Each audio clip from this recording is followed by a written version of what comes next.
Dr. Wernicke, it's quite an honor to finally meet you in person. Your work with the morphogenic engine is unprecedented. But tell me, what drove you to such extremities? Desperation, Dr. Strange. The desperation to push the boundaries of human potential and to transcend the limits imposed by nature. A pursuit of knowledge that you undoubtedly understand. Indeed, the pursuit of knowledge is a powerful motivator. Yet your methods, they border on the sadistic. Did you ever question the ethical implications of your experiments? Ethics are a luxury for those who can afford to think small. My focus was on the grand design, on unlocking the true potential of the human mind. Would you not agree that the end justifies the means? I find your perspective intriguing, Dr. Wernicke. However, surely you must acknowledge the cost of such pursuits. The lives ruined, the minds broken. Was there never a moment of doubt in your work at Mount Massive Asylum? Mount Massive Asylum was a crucible, a place where we could test the limits without the constraints of conventional morality. Doubt? What is doubt but a hindrance to progress? Tell me, Dr. Strange, in your own work, have you never crossed the line for the sake of discovery? I operate within my own set of ethics, Dr. Wernicke. Sometimes to understand the mind, one must walk a fine line. But there is a difference between studying the psyche and tearing it apart.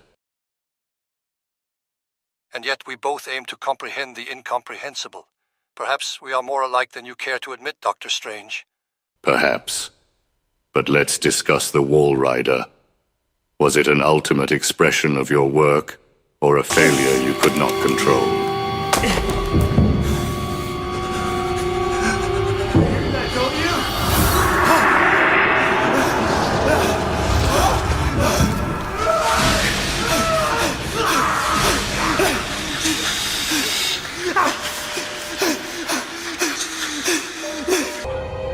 No such luck. I am older than sin, but somehow the only one left. Because of Billy. He takes care of me. He may think I'm his father. He certainly loves me, poor idiot.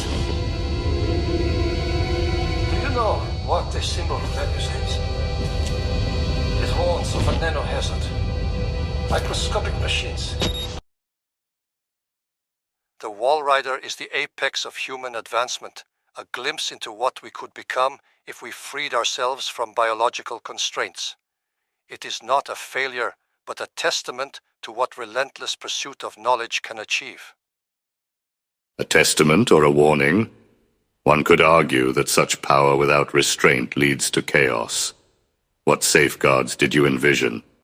Safeguards, a quaint notion. True greatness, Dr. Strange, cannot be shackled by trivial concerns of control. It must be allowed to flourish, even at the cost of chaos. Interesting perspective. Tell me, Dr. Wernicke, what would you do differently if given another chance? I would ensure my work continued, unhindered by the oversight of lesser minds. I would perfect the morphogenic engine and elevate humanity to its rightful place among the stars. Ambition unbound by morality. A dangerous but compelling vision.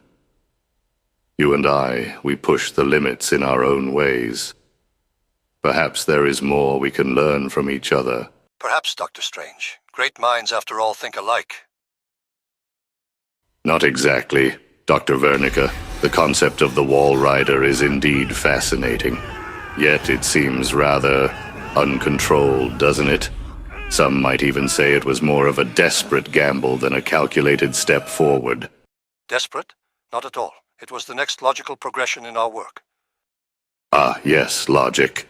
Tell me, did the screams of your patients as their minds were shattered serve as a symphony to your supposed logic? Or were the countless failures a constant strain on your confidence?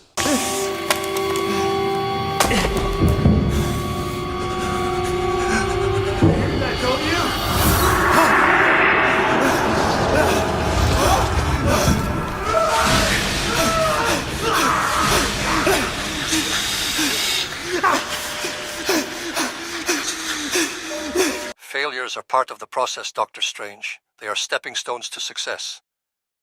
Indeed, stepping stones. Though it seems your so-called success was built on quite the pile of broken promises and shattered psyches. Perhaps deep down, even you feared the inevitability of your creation spiraling out of control. Fear? Fear is for the weak-minded, those who lack vision. Vision is paramount, yes. But perhaps what you lacked was something simpler. Foresight. Foresight to realize that true power lies not in unbridled experimentation, but in mastery and control, something you clearly struggled with. My fucking work was on the brink of greatness. On the brink, forever teetering, never quite reaching. You see, Dr. Wernicke, the greatest minds always find a way to achieve control over their creations. The fact that you couldn't completely harness the Walrider's abilities speaks to a certain limitation, don't you think? Limitations are merely challenges yet to be overcome.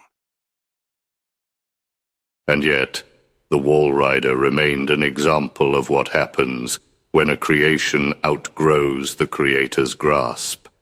In a way, it's poetic. The master, undone by his own masterpiece. It must have been quite the humbling experience. Perhaps, Dr. Wernicke, your true fear is not the loss of control over your creations, but the realization that your reach may always exceed your grasp.